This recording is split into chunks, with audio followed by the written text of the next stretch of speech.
фосфорный хуярит, душу горы, ай, зал, ну просто зал.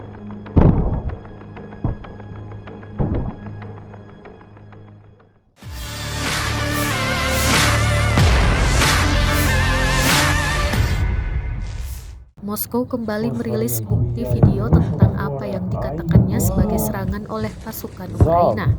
Satu video yang dirilis di Telegram menunjukkan posisi Ukraina dihujani serangan hingga hancur dalam insiden di dekat Nikopol pada Selasa malam 11 Oktober 2022. Dalam keterangan unggahan disebutkan tembakan dari pertempuran di dekat Nikopol, amunisi pembakar Rusia digunakan menghujani Ukraina.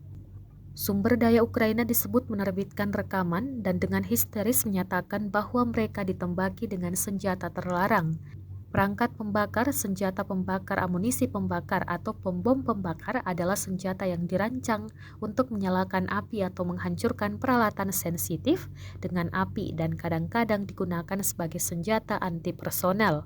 Ini menggunakan bahan-bahan seperti napalm, termit, bubuk magnesium, klorin, trifluorida, dan fosfor putih. 6 танков